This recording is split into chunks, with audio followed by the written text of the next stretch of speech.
Lalu pesan saya buat penonton, hati-hatilah penonton atau jemaat ya. Hati-hatilah, karena Alkitab memang bicara menjelang akhir zaman itu banyak guru palsu. Guru palsu itu bukan dari agama lain, tidak, dari dalam kita sendiri. 2 Petrus 2 ayat 1. Sebagaimana nabi-nabi palsu dahulu tampil di tengah umat Allah. Di mana? Di tengah-tengah umat Allah. Demikian pula di antara kamu akan ada guru-guru palsu. Mereka akan memasukkan pengajaran-pengajaran sesat yang membinasakan. Di antara kamu. Berarti dari dalam kekristenan sendiri. Ini bahaya. Makanya orang-orang yang sok rohani, janganlah kita ini nanti agama lain ini. Kamu tidak paham bahwa bahaya penyesatan jauh lebih bahaya daripada anggapan orang luar. Harus hati-hati. Kenapa? Karena ajaran sesat itu jangan dipikir kalau ajaran sesat pasti beda secara menyolok dengan ajaran benar. Tidak. Ya. Sekarang coba saudara lihat Matius 7:15. Matius 7:15, waspadalah terhadap nabi-nabi palsu yang datang padamu dengan menyamar seperti domba, tapi sesungguhnya mereka serigala yang buas. Mereka menyamar seperti domba. Dalam bahasa aslinya mereka pakai baju domba. Coba kalau saudara lihat gambar ini. Nah itu, bajunya domba. Makanya ini domba anak, ini domba kecil, ini santai-santai saja. Kenapa? Karena yang serigala itu dibungkus kulit domba, makanya kelihatan domba. Keserigalaannya tidak nampak, kedombaannya yang kelihatan.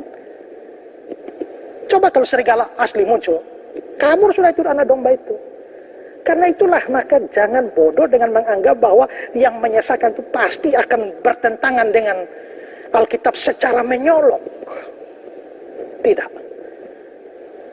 Sekarang saya tanya saudara, kalau uang asli 100.000 warna merah, ada orang bikin uang palsu 100.000 warna apa? Warna hijau, warna biru, nggak akan laku.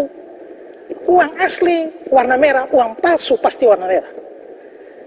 Ukurannya mesti sama, panjang lebar ketebalan mesti sama, fontnya mesti sama, gambarnya mesti sama, semua mesti sama. Maka di mata orang awam, uang palsu itu tidak bisa dibedakan. Hanya mata-mata yang terlatih, tangan-tangan yang terlatih, orang bangsa saja yang sekali lihat, sekali raba, dia tahu ini uang palsu.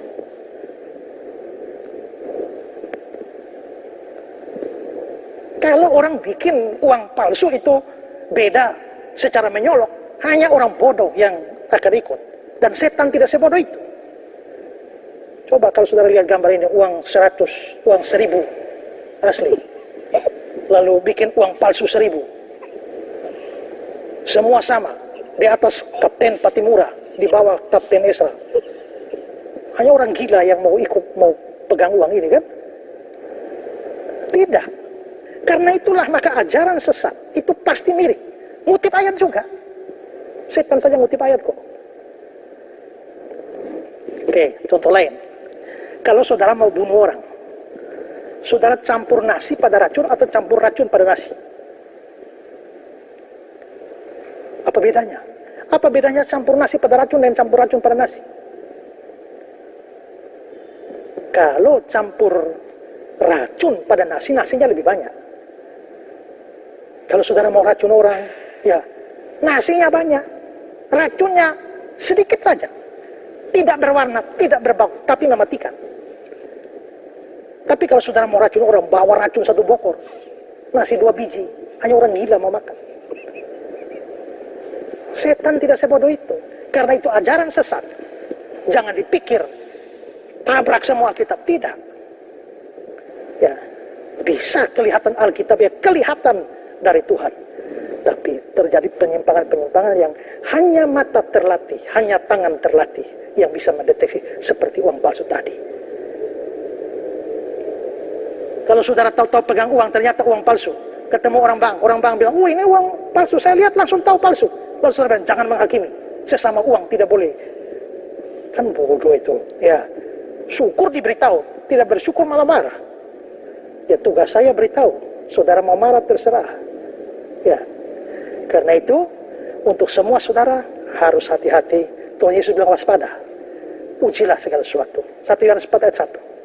Saudara-saudaraku yang kekasih, jangan percaya akan setiap roh, tapi ujilah roh-roh itu. Roh ini dimaksud sini adalah guru-guru ya, atau nabi-nabi palsu. Apakah mereka berasal dari Allah? Sebab banyak nabi palsu telah muncul dan pergi ke seluruh